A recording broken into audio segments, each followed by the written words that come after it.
El presidente Lenín Moreno explicó el jueves último ante la 30ª reunión de las partes del Protocolo de Montreal, realizada en Quito, los compromisos de Ecuador para proteger la capa de ozono. 197 países forman parte de esta iniciativa que busca tomar medidas en diversos ámbitos para lograr el propósito universal de cuidar la capa de ozono. Moreno llamó a la unidad para proteger al planeta y mencionó algunas de las principales acciones que se cumplen con este objetivo en nuestro país. Somos consecuentes con nuestros principios y por eso incrementamos las áreas protegidas en este año, de acuerdo a lo que fuese el mandato popular en una consulta que realizamos, en 110.000 hectáreas. Tenemos ya más del 30% del territorio ecuatoriano del territorio protegido, pero además hemos integrado 110.000 hectáreas más. Además, presentamos el programa Reverdecer el País, que incluye varias medidas a favor del ambiente. También tenemos un programa Agua para Todos, que lo dirige el querido compañero Humberto Cholango, indígena ecuatoriano, que maneja la Secretaría del Agua y que maneja también este programa Agua para Todos. 6 de la mañana, 58 minutos. Está con nosotros Lorena Tapia, presidenta del Consejo de Gobierno de Galápagos y ex ministra de Ambiente. Buenos días, gracias por aceptar esta invitación. ¿Qué plantea, primero, cómo interpretar el hecho de que Ecuador haya sido designado sede de esta reunión de los países suscriptores del Protocolo de Montreal? ¿Qué compromisos genera, qué obligaciones genera para el país esta designación y de ahora en adelante a partir de las resoluciones de la reunión? Buenos días. ¿Cómo le va? Muy buenos días. Un saludo a quienes nos escuchan esta mañana. Bueno, hay que recordar, y es importante mencionar, que el Protocolo de Montreal, que hace parte del Convenio de Viena, es considerado como uno de los convenios más exitosos de cooperación internacional, porque generó la aplicación y la puesta en marcha de muchos países del mundo, y eso no suele pasar. ¿Por qué Ecuador ha sido sede? Ecuador ha sido ejemplo en muchos temas en materia de cambio climático. Esto ha significado, por supuesto, que haya sido identificado como la posibilidad de haber sido sede de la 30ª reunión, que fue hace pocos días en Quito. Un poco a quienes nos escuchan esta mañana, este protocolo es de muchísima importancia porque su visión está enfocada a la reducción de la producción y el consumo de sustancias que son las agotadoras de la capa de ozono. En términos técnicos se conoce como los hidrofluorocarbonos, los HFCs, que están en varios de los productos que aún estamos luchando porque se eliminen, por ejemplo, de aires acondicionados, de los vehículos, de las refrigeradoras, y Ecuador está en la lucha por la eliminación justamente de estas sustancias.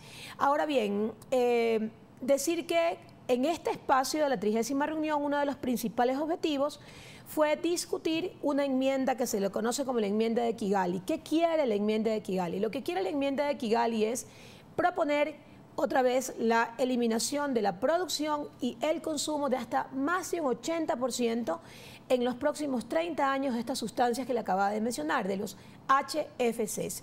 Así que Ecuador ya ha venido siendo parte. Recordar que este convenio, particularmente este protocolo, se suscribió o se puso en vigencia a partir del año 87. Han pasado más de 30 años de su puesta en vigencia y según lo que informan el panel científico que este protocolo tiene, los resultados de este protocolo han sido muy positivos. Han mostrado una recuperación de la capa de ozono. Se supone que si cada uno de los países signatarios de este convenio cumple con las obligaciones de este protocolo, hablaríamos de una recuperación de la capa de ozono hasta el 2050. Es variable, digamos, si está en el hemisferio norte o en la parte central.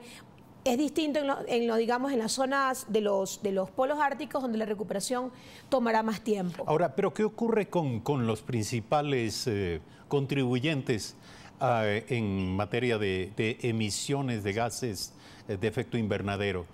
Las grandes economías industriales del mundo, Estados Unidos, las economías europeas, Rusia, etcétera. ¿Qué ocurre con esos actores? Evidentemente, la posición de Ecuador y otros países pequeños es sin duda alguna clave, importantísima.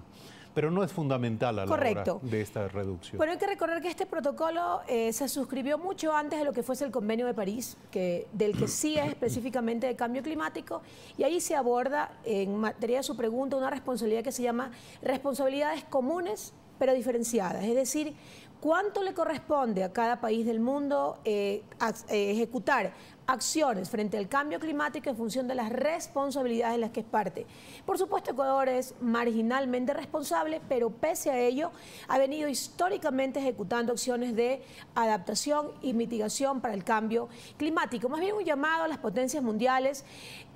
El resultado de lo que significó el Convenio de París en su momento, que es específicamente para el cambio climático, fue muy positivo. Lamentablemente, y digo así, lamentablemente hemos visto... ¿Pero han cumplido en la proporción? Eso le iba a mencionar.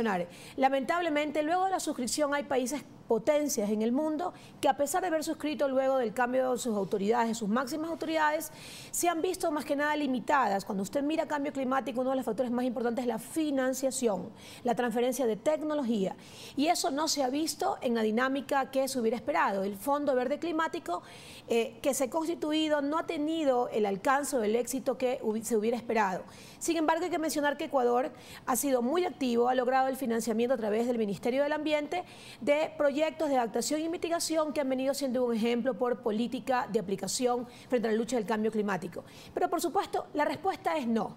No hemos tenido lo que hubiéramos podido esperar en cuanto a la aplicación de responsabilidades comunes pero diferenciadas de países potencias y los países pequeños que debieran actuar en función de esas responsabilidades. Volviendo al protocolo de Montreal, yo sí quiero mencionarle que en el caso de Ecuador ya tiene acciones en curso y ha centrado su estrategia hace algunos años atrás en la reconversión tecnológica del sector industrial o en la aplicación de tecnologías amigables con el ambiente.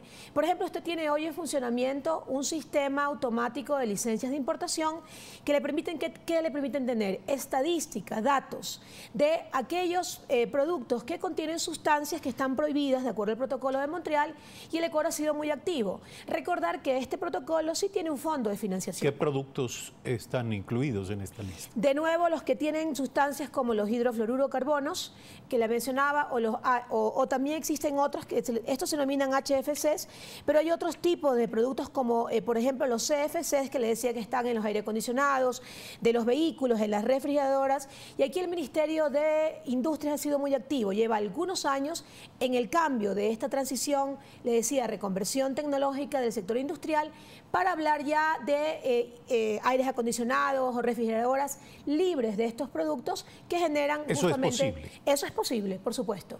Los países desarrollados lo están haciendo con una dinámica más acelerada por financiamiento. Y económicamente factible. Y económicamente factible, por supuesto que sí. Es tan factible que le decía que los resultados científicos del panel muestra que la aplicación de este protocolo ha generado la recuperación de la capa de ozono. En un 1,3% de una tasa de recuperación, eso demuestra que en la aplicación de estos 30 años del protocolo el resultado ha sido exitoso.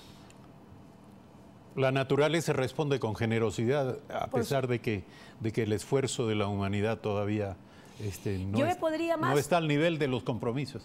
A nivel no de los compromisos, pero en particular con este protocolo, por eso le decía, se considera como el más exitoso de cooperación internacional, muestra que si nos ponemos todos de acuerdo, que si cumplimos lo que los protocolos establecen, que no deben ser letra muerta, deben ser aplicación de política y de acciones, es posible generar impactos en materia ambiental. Ahora, hasta este momento, y para concluir este tema, ¿cuál es el impacto de tener en Estados Unidos un presidente que desconoce el cambio climático? Bueno, creo que para todos los que nos preocupa el planeta, por supuesto que nos llama a la reflexión y a la acción sobre todo, ¿no? Recordar que hay un convenio suscrito, digamos el convenio de París fue discutido por muchos años y también preocupa, creo que nos obliga en la demanda de justamente la pregunta que usted hizo, exigir la aplicación de responsabilidades comunes pero diferenciadas. Países como Estados Unidos, que son responsables de la mayor cantidad de emisiones y el calentamiento global, deben responder en la proporción de esa responsabilidad. Vamos a Galápagos. En la provincia de Galápagos se han aprobado algunas medidas para impedir el uso de plásticos de un solo uso. Correcto. Reiterando, desde el 22 de mayo de 2018 está prohibida la venta y el uso de sorbetes en Galápagos. Es el primero de 4 productos, así es, entiendo yo, cuya prohibición entró en vigor.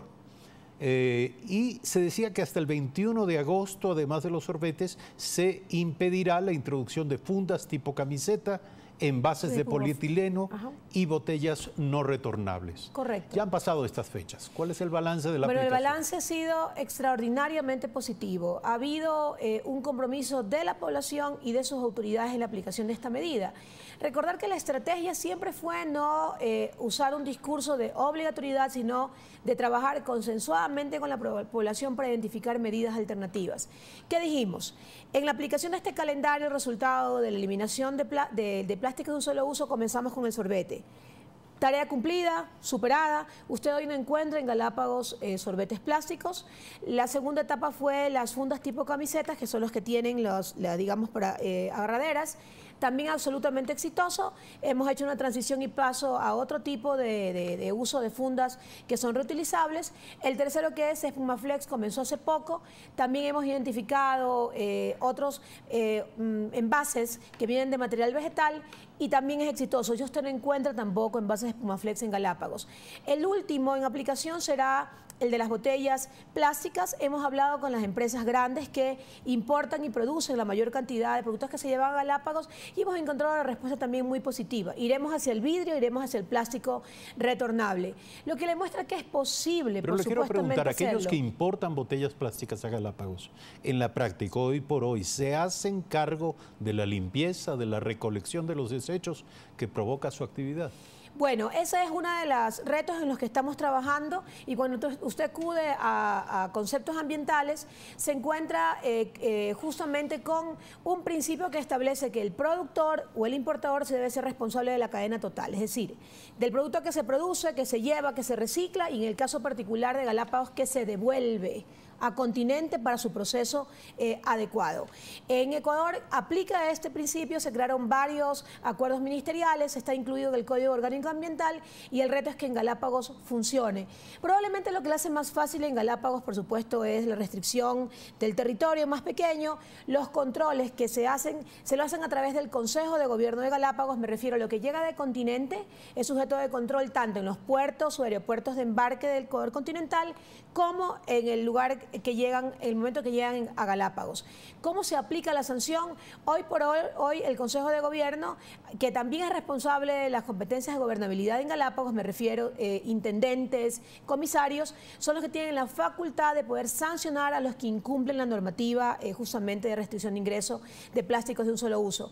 Hemos reformado hace poco la ordenanza que provocó la aplicación de esta restricción y hemos incluido más residuos. Y nos hemos puesto ahora la tarea de un año. Otros materiales que están vinculados sobre todo con las fundas intermedias, las que están en las tiendas, que también son un problema. Recordar que no solamente hablamos de una contaminación visual, sino también del microplástico, de aquel que va a nuestros mares, del que se convierte en un problema de salud pública porque inclusive lo consumen, digamos, las especies que están en nuestros, que luego son consumidas en nuestros recursos por los seres humanos. Exacto, y luego son consumidos por los seres humanos, así es. Sí. Muchísimas gracias por aceptar usted, esta invitación. muy amable por Pregunta final, ¿para invitación. cuándo presentarán ustedes un balance de resultados preliminares respecto de la aplicación de todo este sistema de prohibición? Bueno, lo hemos hecho constantemente, sobre todo en los medios de comunicación en Galápagos. Si usted me invita de nuevo, con mucho gusto le contaré, digamos, el balance con números del impacto de la medida y cómo va a implementarse la reforma de la ordenanza. Lo haremos. Muchísimas gracias. Lorena Tapia, presidenta del Consejo de Gobierno de Galápagos y exministra de Ambiente, esta mañana aquí en Primera Impresión. Al volver, Stalin Oviedo, abogado de Pablo Romero, exsecretario de Inteligencia, nos explicará la posición de su defendido luego de que se confirma que se ha iniciado un proceso de extradición desde España.